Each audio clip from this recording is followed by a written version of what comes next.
కృప వెంబడి కృపతో దేవుడు నడిపించును గాక. ఆమేన్. ఈరోజు రాత్రి రేపు రాత్రి కుడికలను దేవుడు ఆశీర్వాదకరంగా జరిగించడానికి రెండు చేతులు ఎత్తి స్తోత్రం చెల్లిద్దామా? రెండు ఆటంకాలను ప్రభు కొట్టివేనట్లు స్తోత్రం చెల్లిద్దాం. మంచి వాతావరణాన్ని ప్రభు ఇచ్చినట్లు స్తోత్రం చెల్లిద్దాం. స్తోత్రం స్తోత్రం స్తోత్రం. అలాగనే మనకి దొండగూడ ప్రాంతంలో మందిరానికి స్థలం ఇచ్చి తర్వాత వద్దు అన్నారు అని దాదాపు నెల అయిపోయింది. చేతి దగ్గర ఒక కణితలాగా వచ్చిందంట. ఇది క్యాన్సర్ గడ్డేమో అన్నారంట. వాళ్ళు రాత్రి 9:30కి ఫోన్ చేసి ఏడుస్తున్నారు, అయ్యా ఇలాగ దేవునికి అని చెప్పి మరలా మేము ఇలా చేసాము, దేవుడు ఒకవేళ శాపం మా మీదకి వచ్చిందేమోనని అన్నారు. దేవుడు ఏ కీడు మనకి సమీపించకుండా ప్రభు క్షేమాన్ని ఇచ్చినట్లుగా స్తోత్రం చెల్లిద్దాం. స్తోత్రం స్తోత్రం స్తోత్రం. హాస్పిటల్లో ఉన్న చంటి బిడ్డ ఉంది. ఆ బిడ్డకు గుండె ఆపరేషన్ జరగవలసినది. ఆ బిడ్డను కూడా పరిపూర్ణ స్వస్థతతో ప్రభు నడిపించినట్లు స్తోత్రం చెల్లిద్దాం. చెప్పాలి, మన గ్రామంలో ఉన్న అర్జున కూడా దేవుడు పరిపూర్ణమైన స్వస్థతనిచ్చి క్షేమంగా గృహానికి చేర్చి ఇకపైన తన సాక్షిగా బ్రతుకును ప్రభు అనుగ్రహించినట్లు స్తోత్రం చెల్లిద్దాం. ఆమేన్. చదవండి కీర్తన గ్రంథం 119వ అధ్యాయం. కీర్తన గ్రంథం 119వ అధ్యాయం 151వ వచనం. కీర్తన గ్రంథం 119 151. చాలా. ఈ అక్టోబర్ మాసంలో ప్రభు మనతో మాట్లాడుతున్న మాట, నేను మీకు సమీపముగా ఉన్నాను. చెప్పండి ఆమేన్. హల్లెలూయా. నా ప్రియ దేవుని బిడ్డలారా, ఈ పూట పరిశుద్ధాత్ముడు ఈ మాసానికే కానీ ప్రభు పల్లకే కానీ కూడిన మనకే కానీ దేవుడు మాట్లాడుతున్న మేలయ్య మాట ఏంటంటే, నీకు ఆయన సమీపముగా ఉన్నాడు. స్తోత్రం. హల్లెలూయా. మనకు ఆయన సమీపముగా ఉన్నాడు, నాకు ఆయన సమీపముగా ఉన్నాడు. ఆమేన్. సమీపము అంటే చాలా దగ్గరగా. స్తోత్రం. సమీపం అంటే చాలా దగ్గరగా మాయ్ అని పిలవగానే వినిపిస్తుంది. కొన్నిసార్లు మనం పిలిచిన పిలుపులు లోక సమీపస్తులకు వినపడవు. కొన్నిసార్లు మనం మాట్లాడిన మాటలు వినబడవు. ఒకసారి యేసయ్యతో తల్లి ఉందంట, అయ్యా నువ్వు ఎప్పుడు మా ఊరు వచ్చినా నా గడప నువ్వు తొక్కు, నువ్వు ఎప్పుడు వస్తే అప్పుడు నీకు కావాల్సింది నేను ఏర్పాటు చేస్తాను. ఏమంది? నీకు కావాల్సింది నేను ఏర్పాటు చేస్తా. అనుకోకుండా ఒకసారి యేసయ్య ప్రాంతానికి వెళ్ళాడంట. వెళితే ఆ ప్రాంతానికి వెళ్ళినప్పుడు ఆ ఇంటికి వెళ్ళాడు. జ్ఞాపకం చేసుకున్నాడంట, అరే నీకు నేను సమీపంగా ఉంటానని మాట్లాడిందే అని గుర్తు చేసుకొని జ్ఞాపకం చేసుకొని ఆ ఇంటికి వెళ్తే తాడుకంత తాళకప్పేస్తుందంట. హల్లెలూయా. నా ప్రియ దేవుని బిడ్డలారా, దేవుని లేఖనాలంటూ నేను మాట ఇచ్చిన వారు మాట తప్పవచ్చు, మనతో ఉన్నవారు దూరానికి వెళ్ళిపోవచ్చు, ప్రేమ మృతులేమవచ్చు, జీవం లేకుండా అవ్వచ్చు. మెట్టుకు దేవుని మాటగా ప్రభు ఈ పూట చెప్తున్నాడు, నేను మీకు సమీపముగా ఉంటాను. హల్లెలూయా. హల్లెలూయా. నేను మీతో ఉంటాను, మీకు సమీపంగా ఉంటాను. పిలిస్తే పలుకుతా, ప్రార్థిస్తే వింటా, నా వైపు తిరిగితే నేను మీ వైపు తిరుగుతా. నేను మీకు సమీపముగా ఉన్నా. నా ప్రియ దేవుని బిడ్డలారా, వర్షాకాలం మాటిచ్చి శీతాకాలానికి మర్చిపోయే దేవుడు కానీ కాదు.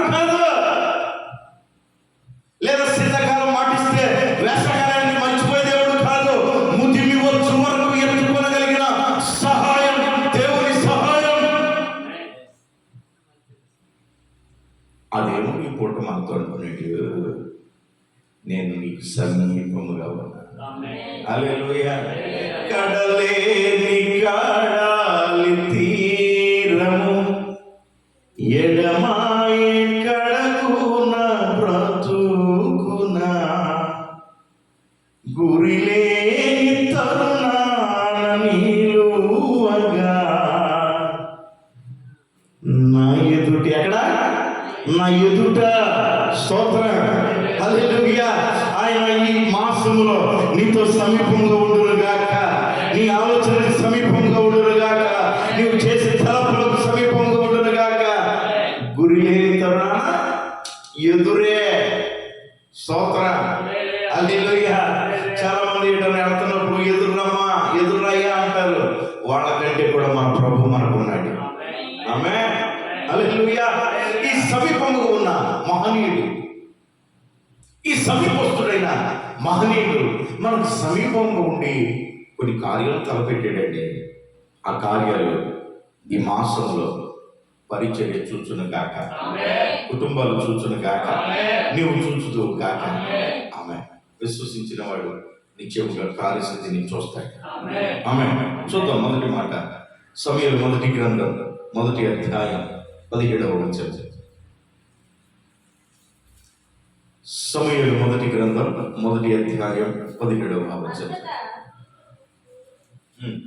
ఏలీ, నీవు క్షేమంగా వెళ్ళు. ఇశ్రాయేలు దేవునితో నీవు చేసుకొనిన మనవిని ఆయన దయచేయును గాక. ఆమేన్. ఇదంతా మనకు తెలిసిన సుపరిచయమైన చరిత్ర. అక్కడ ప్రార్థన చేసింది ఎవరు చెప్పండి? ప్రార్థన చేసింది ఎవరు? హన్నా. దేవుడు మిమ్మల్ని దీవించును గాక. ఆమేన్. అక్కడ ప్రార్థన చేసింది హన్నా. హన్నా ప్రార్థన చేస్తుంటే ఏలీ వచ్చాడు. ఏలీ వచ్చాడు, మాయ ఏలి సంగతే పొద్దున్న మొత్తెక్కినట్టుంది నీకు. అప్పుడు ఏలిని చూసి హన్నా అంది, అయ్యా నేను దుఃఖ ముఖముతో ఉన్నాను. ఆమె అప్పుడు ఏలి అన్నాడు, మా నీవు దేవునితో చేసిన మనవంతా దేవుడు నీకు దయచేసాడు. స్తోత్రం. నేను నీకు సమీపంగా ఉంటాను. ఈ సమీపస్తుడైన దేవుడు అంటున్నాడు, ఈ మాసములో నీవు చేస్తున్న ప్రతి మనవి నా దేవుడు దయచేయను గాక. స్తోత్రం. సేవకుడిగా నేను చేస్తున్న ప్రతి మనవిని దేవుడు నాకు దయచేయను గాక. ఆమేన్. నీవు చేసిన మనవిని ఏటేటా మందిరానికి వస్తుంది, ఏటేటా దేవుని సన్నిధికి వస్తుంది. ప్రార్థన తెలుసు, పాటలు తెలుసు, సన్నిధి తెలుసు, వాక్యం తెలుసు, అన్ని తెలిసిన హృదయపూర్వక ప్రార్థన హన్నాకు ఏనాడు కూడా లేదు. ఏ ప్రార్థన? హృదయపూర్వకం లేదు. ఏదో వచ్చామా, కొట్టామా, చేసామా, తెచ్చామా, పెట్టామా అన్నట్లుగానే కానీ నో, అసలు ఆ హృదయపూర్వకత్వం లేదు. కానీ ఒకరోజు ఆమె దుఃఖముఖి అయిపోయిందంట. హల్లెలూయా, హల్లెలూయా. నా ప్రభు ఈ మాసంలో ప్రభు చెప్తున్నాడు, నీకు ఆయన సమీపంగా ఉన్నాడు. ఆమె సమీపంగా ఉండి నీవు చేయు మనమంతా ఆయన ఆలకిస్తున్నాడు. హల్లెలూయా, హల్లెలూయా. నేనైనా నీవైనా మనమైనా మనకి ఆధారము యేసుక్రీస్తే. బలము, అందము, జ్ఞానము, శక్తి, బంధుబలం, జనబలం అది అసలు శూన్యం. హన్నా భర్త ఉన్నాడు. ఏమన్నాడు హన్నాతో? మా నీకు నేను కొడుకుని, నీవు నాకు కూతురువి, బిడ్డలు లేకపోతే అన్నాడు. కానీ ఆ కుదువను భర్త తీర్చగలిగాడా? ఆ కుదువను బంధువులు తీర్చగలిగారా? నా ప్రియ దేవుని బిడ్డలారా, ప్రభు సన్నిధిలో చేయడం, నీవు దేవుని సన్నిధిలో చేయమని దేవునికి దయచేయాలి. ఒకసారి రాబర్ట్ విలియం బ్రెయిన్ అని ఒక ఆయన, రాబర్ట్ విలియం బ్రెయిన్ అని ఒక ఆయన నరమాంస భక్షకులు ఉన్న చోటకి స్వార్థ చెప్పడానికి వెళ్తున్నాడు. ఆస్ట్రేలియాకి ఇంకోటి ఇండోనేషియాకి మధ్యలో ఒక చిన్న దీవి ఉందంట. అక్కడికి వెళ్ళాలి స్వార్థకి. ఇంచుమించు అక్కడికి వెళ్ళిన వాళ్ళందరూ చనిపోయారు. ఈ రాబర్ట్ విలియం బ్రెయిన్ అన్న ఆయన వెళతా ఉన్నాడు. ఒక ఆయన కలిసి అన్నాడంట, బాయ్ ఆ దీవిని సమీపించడానికి వాడు నరమాంస భక్షకులు. నరమాంసం అంటే మనిషి పీల్చి పిప్పి తినేస్తారు. అలాంటి వాళ్ళు అక్కడ ఉన్నది. నువ్వు మొదలే సువార్త అనుకుని వెళుతున్నావు, చెప్పలేవు, నువ్వు మరలా తిరిగి వస్తావో తెలియదు. ఇక చిన్న విషయం ఏంటంటే, వాళ్ళకంటే ముందు ఒక చిన్న అడుగు ఉందిరా నాయన, అసలు అది దాడితే నువ్వు గ్రేటే. ఎందుకంటే విష జంతువులు ఉన్నాయి. ఈయన అన్నాడంట, ఆయన నాకున్నాడు. ఒరే బాబు, అందరూ అదే చెప్పారు నాయన. అందరూ చెప్పలేదు, నేను చెప్పలేదు. స్తోత్రం, హల్లెలూయా. అన్ని వేరు, నేను వేరు. నీవు నేను మనం ఒక ప్రత్యేకమైన దేవుని రూపం. ఆమె మన రూపం ఒక రూపం ఉండకూడదు, మన మాటలు ఒక మాట ఉండకూడదు, మన ఆలోచనకు ఒక ఆలోచన ఉండకూడదు. హల్లెలూయా, హల్లెలూయా. అప్పుడు ఆ రాబర్ట్ విలియం బ్రెయిన్ వెళ్ళాడు. ఆ అడవికి వెళ్ళేసరికి చీకటి పడిపోయింది. ఆ చీకటి పడినప్పుడు ఆయన పడుకునేటప్పుడు ఒక కర్ర తీసుకొని బిద్దు గీసి రౌండ్గా ఆ బిద్దులో పడుకొని ఇలా ప్రార్థన చేశాడంట, బ్రతికితే నీ సేవ చేస్తాను, చనిపోతే నన్ను తీసేసుకో, నేను పడుకుంటున్నాను అని పడుకున్నాడంట. పొద్దున్నే ఎండ పొడ మొహం మీద పడితే అప్పుడు మెలకు వచ్చి లేచాడంట. గొప్ప విషయం ఏంటి తెలుసా? ఆ బిద్దు కవతల సింహపు పాదాలు, ఏనుగు పాదాలు అక్కడ ఉన్నాయి. ఆమె ప్రభు సమీపంలో ఉండి ఎవడు ముట్టజాలడు. ఆమె ఎవరు ముట్టజాలరు. దేవుని సర్వోన్నతమైన శక్తి ఒకరికి కాపుదలగా ఉంటే ఆయన జ్ఞాపకం చేసుకుంటే వెంటనే లేచి, ప్రభా నీకు స్తోత్రమైన, నాకు నీ సమీపంగా. గొప్ప విషయం ఏంటి తెలుసా?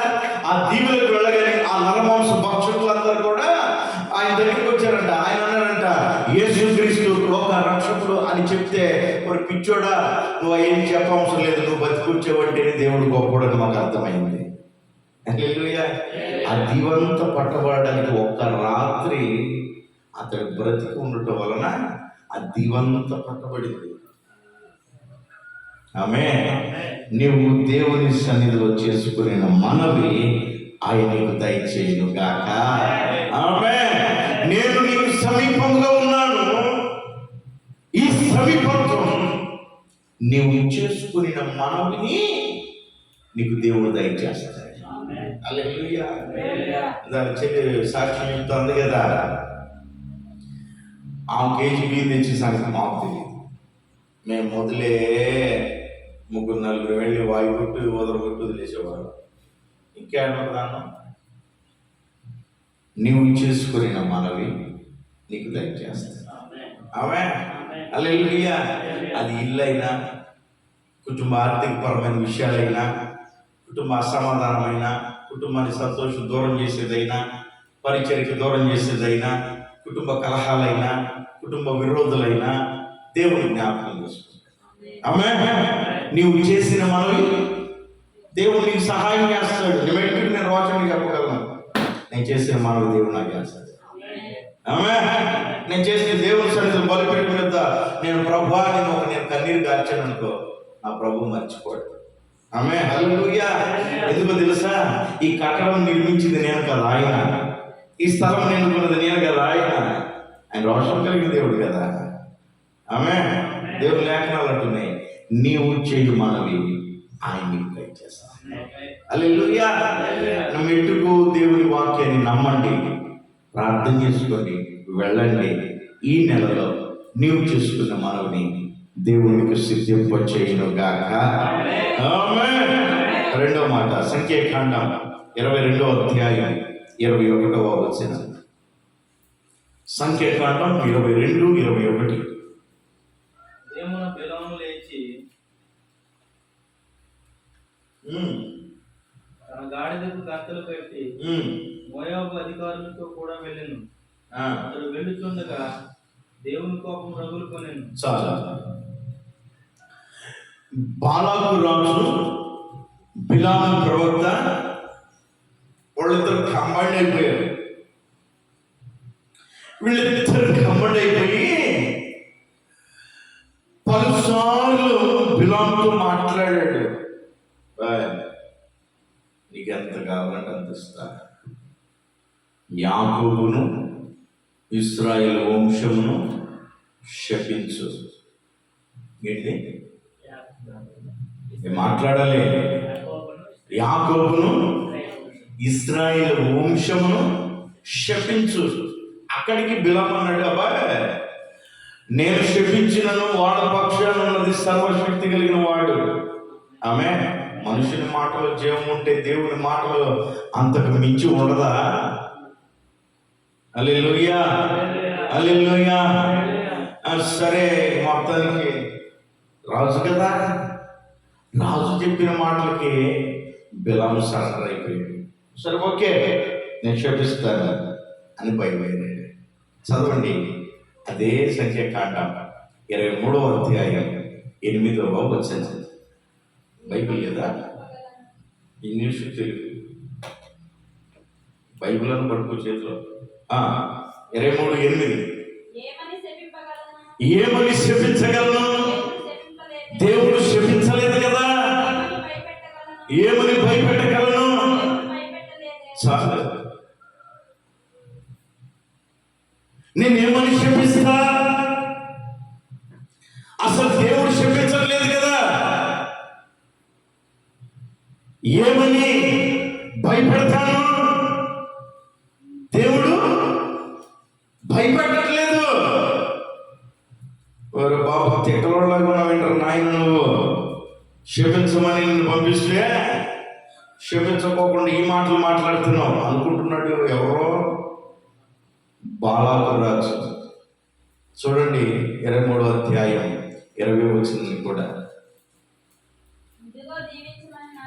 ఇదిగో దీవించమని నాకు సెలవాయను, ఆయన దీవించెను, నేను దానిని మార్చలేను.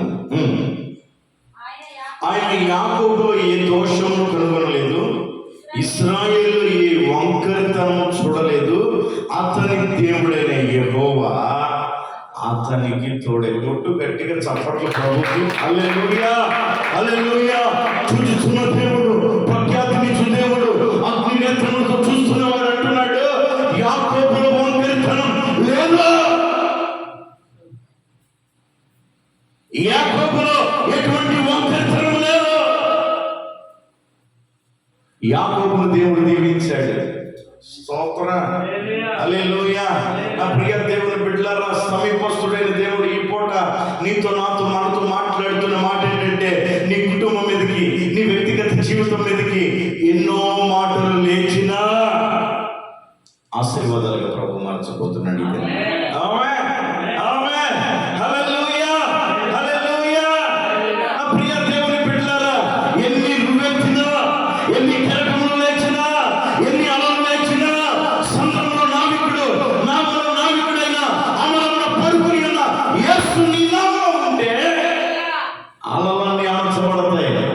స్తోత్రం. ఎన్ని కెరటాలు ఉవ్వెత్తున లేచినా నావ మునుగుతుంది అన్నా అది మునగదు. కారణం ఏంటంటే ఆయన సమీపస్తుడు. స్తోత్రం, హల్లెలూయా, హల్లెలూయా. ఆ చదవబడిన మాటలు పైన ఉన్నది 19వ వచనం. దేవుడు అబద్ధమాడుటకు ఆయన మానవుడు కాదు. దేవుడు అబద్ధమాడుతాడా? మానవుడు కాదు. నరమును అమర్చిన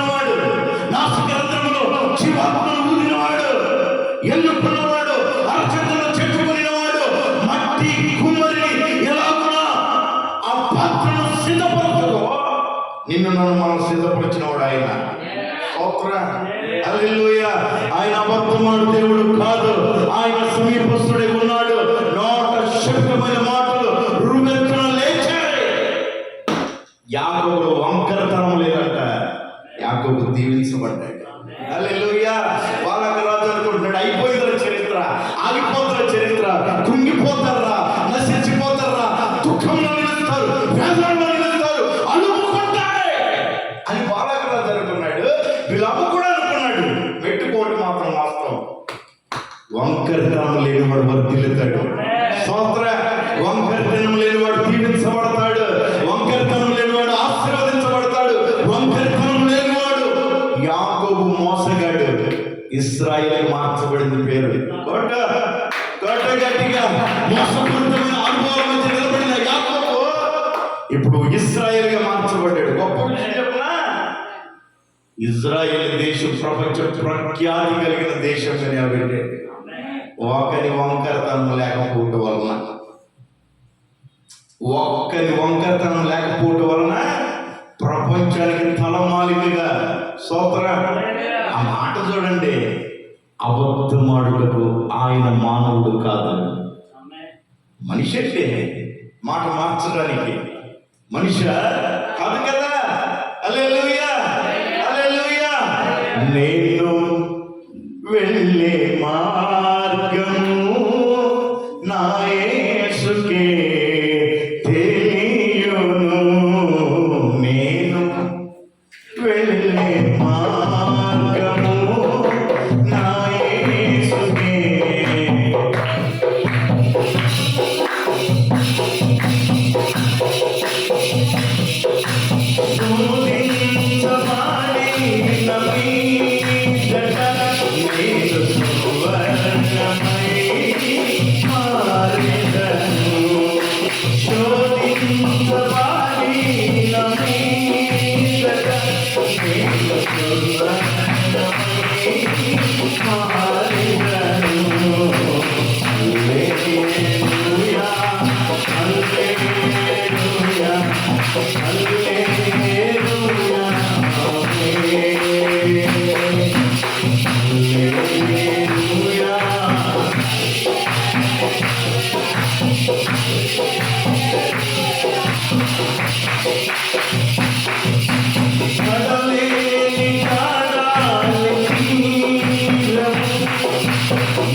ఒకటి, నీవు చేసిన మనవి ఆయన నీకు దయచేస్తాడు.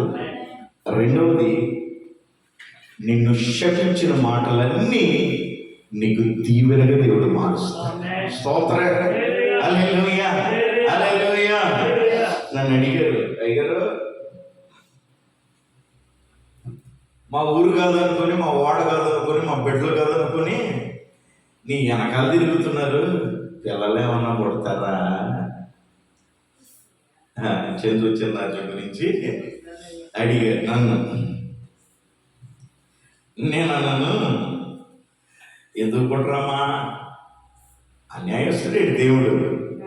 అబద్ధమాడుటకు ఆయన నరుడు కానే కాదు.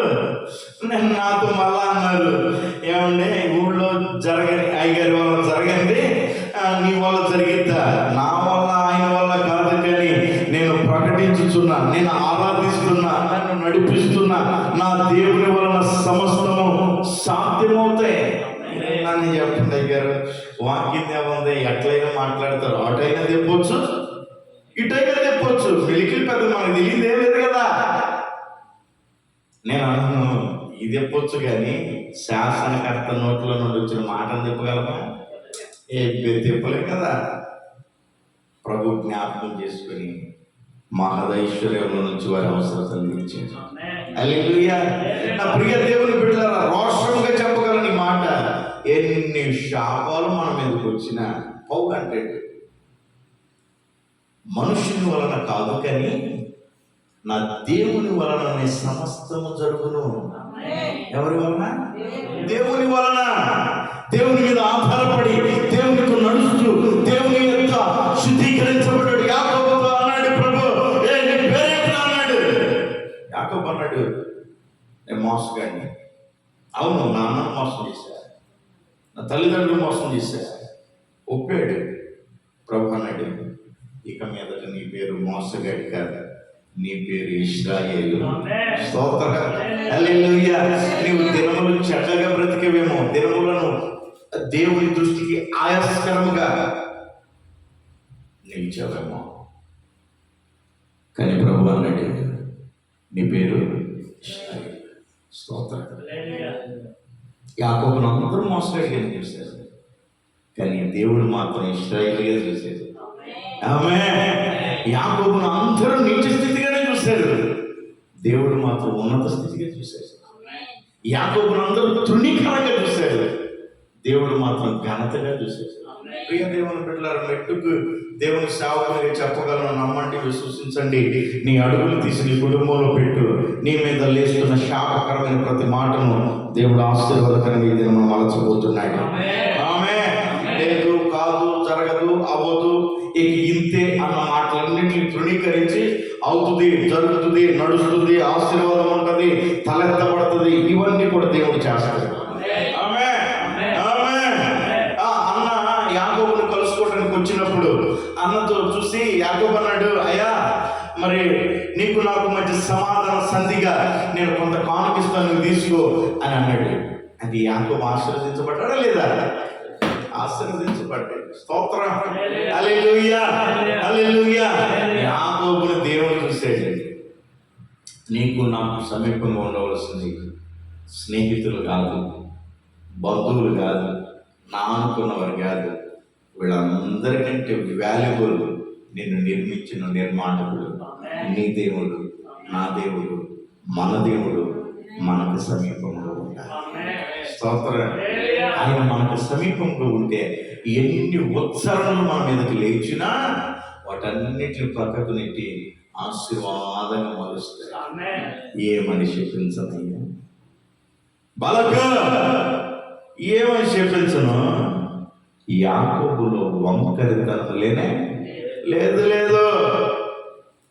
దేవుడు చూసినప్పుడు అంటే యాకోబు తిన్నని వానిగా ఉన్నాడు, వంకరిగా లేడంట. ప్రభు పేరట చెప్తున్నా, నీ మీదకి లేస్తున్న ప్రతి సముద్రపు అలను దేవుడు అణచునుగాక, అణచునుగాక. సముద్రపు అలంటే శిష్యులు ఒకసారి వెళ్తా ఉన్నారు ప్రయాణం. వెళతా ఉన్నప్పుడు సడన్ గా ఒక ఉపద్రవం లేచిందా లేదా? లేస్తే ఉపద్రవం లేస్తే మనం కలవరపడకూడదు. హల్లెలూయా. మానవులు కదా, కాస్త కలవరాలు పడతా ఉంటాం, కంగారు పడిపోతూ ఉంటాం. అమ్మో వీళ్ళు అన్నారు, వాళ్ళు అన్నారు, ఉపద్రవం లేచింది. విషయం ఏంటంటే ఈ కలవరాలని చూశారు కానీ అమరమున యేసయ్యను మర్చిపోయారు. అమరమున యేసయ్య ఉన్నాడు, వాళ్ళు మరిచిపోయారంట. నీవు నేను మరవకూడదు, ఆయన మనతో ఉన్నాడు. ఆయన ఒక్కసారి లేచి గాలిని గద్దించాడంట. ఆయన నోటి మాటకు అవి ఆగిని అంట. స్తోత్రం. సృష్టి ఆగితే మనం ఏ పాటలో హల్లెలూయా. నాకు రాత్రి అనిపించింది, ఎంత కేర్లెస్, ఎంత లెక్కలేని రూక్లెస్గా మాట్లాడాడు. రాత్రి ఫోన్ చేసి, అయ్యా గడ్డ వచ్చిందని కట్ చేసి పైకి పంపించాలంటున్నారు. సోమవారం వెళ్ళాలి. అదురేమైంది? అంతకుముందు ఎంత మాట్లాడారు, రాత్రి మాట్లాడలాగా. నిర్మాణకుడు అప్పగించండి, దేవుడిని ఆశీర్వాదకరంగా మలుస్తాడు. ఆమేన్. ఎన్ని లేచిన, హల్లెలూయా, ఎన్ని లేచిన నిర్మాణకుడు ఉన్నాడు. ఆమేన్. మూడో మాట కీర్తన గ్రంథం 59:16. కీర్తన గ్రంథం 59:16. నీవు నాకు ఎత్తైన కోటగా ఉన్నావు. చాలు. ఆపద దినమున నీవు నాకు ఆశ్రయముగా ఉన్నావు. స్తోత్రం. పొంచి ఉన్న ప్రతి ఆపదలన్నీ యేసు నామములో కొట్టివేయబడును గాక. ఆమేన్. ఆమేన్. ఈ మాసం ఇదే తారీఖు, 1వ తారీఖు. ఇది మొదలుకొని ఈ మాసం అంతా ప్రతి ఆపదను దేవుడు కొట్టివేయను కాక. ఆపద్దినం నీకు సంభవిస్తుంది. ఆపద్దినం అంటే చెప్పండి.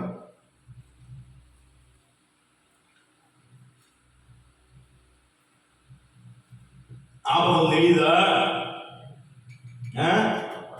ఎన్నెన్నో ఆపదలు. ఆపద్దినం వచ్చిందంట.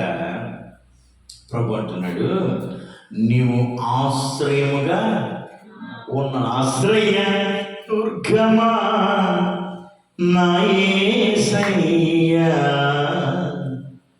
నవజీవన మార్గమునా నన్ను నడిపించుమా. ఆయన మనకు ఆశ్రయం. ఆమేన్. యెహోవా నీవు సమీపముగా ఉన్నావు. ఈ సమీపస్తుడైన దేవుడు ఏం చేస్తాడంటే, మొట్టమొదటిగా నీవు చేయు మనమంతటిని నీకు దయచేస్తాడు. రెండవది, నీ మీద లేస్తున్న వ్యతిరేకతలు, ఉపద్రవాలు, ఉప్పెనలన్నీ ఆశీర్వాదకరంగా నీకు మారుస్తాడు. ఆఖరి మాట, నీ మీదకి వస్తున్న ఆపత్తిములన్నిటికీ ఆయన ఆశ్రయముగా ఉంటాడంట. స్తోత్రం. కోడి పిల్లలతో మేత మేస్తుంది. కోడి తన పిల్లలు పెట్టుకొని మేత మేస్తుంది. ఆకాశము నుంచి చూసింది గ్రద్ద. ఎక్కడి నుంచి చూసింది? కోడికి కనపడిద్ది గ్రద్ద, కోడి పిల్లలకు కనపడిద్ది గ్రద్ద, కానీ దానికి కనపడిందంట.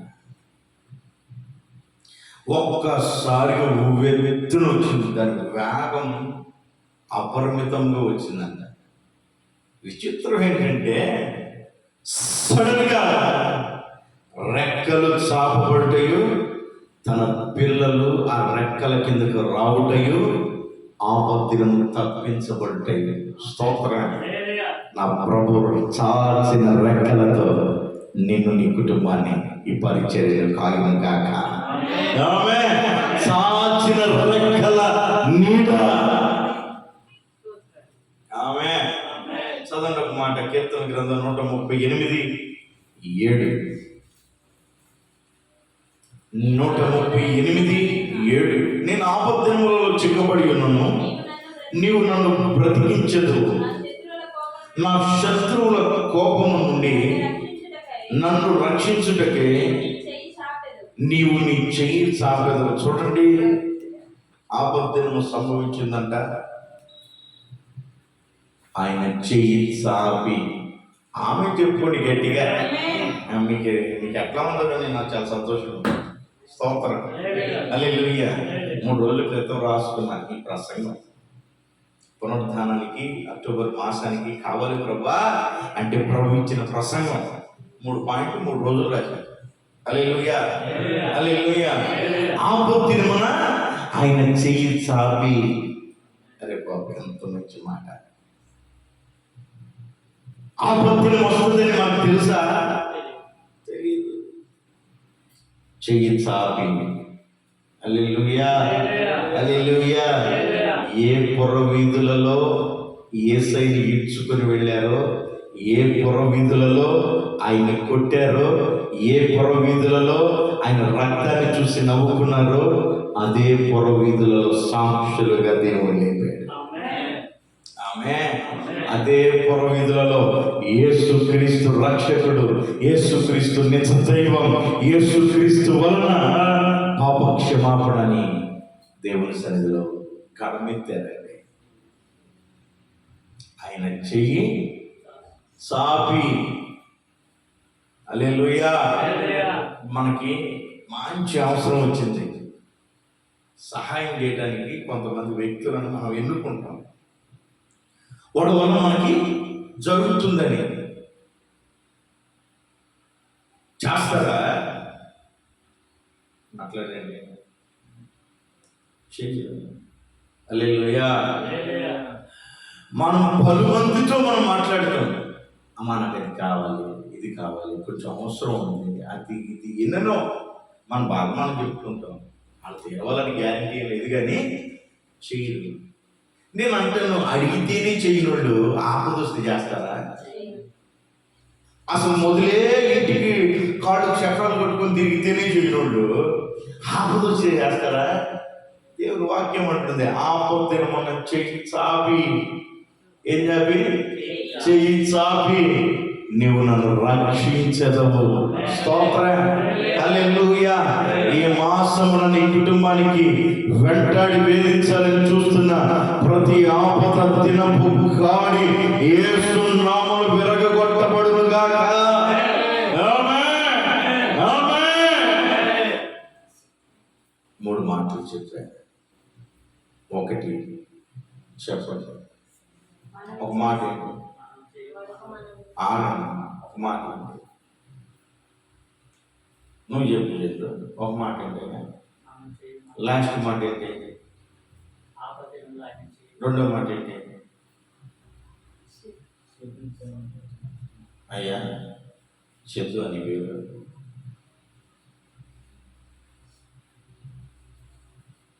కాలాన్ని ఎలాగైనా గడపచ్చు, ఇది సన్నిధి అంతే. ఆమేన్. ఇది సన్నిధి, దేవుని సన్నిధి, దేవుని స్తోత్రం, హల్లెలూయా. ఆయన మేఘారూఢుడై వచ్చి సన్నిధిలో సంచరించి నిలబడి ఉండు స్థలం ఈ స్థలం. ఒకటి, నీవు చేయి మనవులన్నీ దేవునికి దయచేయను గాక.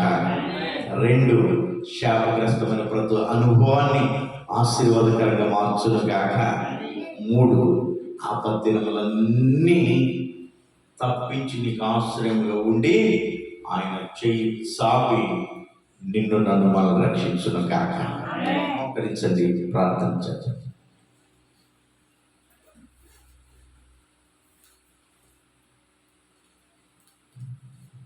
ఆశ్చర్యకరుడు విను తండ్రి, జీవము కలిగిన దేవ, స్తోత్రం. నీ మాటలతో మాతో ఈ పూట నీవు మాట్లాడావు. ఆపద దినములలో నీవు తప్పిస్తావు, చేసిన మరణం నీ విని దయచేస్తావు, క్షమించిన అనుభవాలను ఆశీర్వాదకరంగా మలుస్తావు. నా జీవితాన్ని మలుచు, నా కుటుంబాన్ని మలుచు, నీ పరిచర్యను మలుచు. అడుగు పెట్టి తీర్మానం చేసుకుంటున్న ప్రతి బిడ్డను నీవు మలచి నడిపించు. నీ కృపలు భద్రపరచమని నైనా నాగటి చాలా వల్ల దున్నబడిన నీ శరీరం, రక్తపాతమైనటువంటి నీ పవిత్రమైన రక్తం మేము భుజించడానికి సిద్ధమవుతున్నాను. నీవు జ్ఞాపకం చేసుకొని మంచి మనస్సాక్షిని దయచేసి కృపను అందించి ఆశీర్వాదాలతో నింపమని యేసు నామమున అడుగుచున్నాను తండ్రి, ఆమేన్. ప్రభువులు చేసేవాళ్ళు మీ ఎడమ చేతులు కుడి చేపెట్టుకొని ప్రార్థన పూర్వకంగా ఉండండి. నలగొట్టబడిన ఆయన శరీరం నాగటి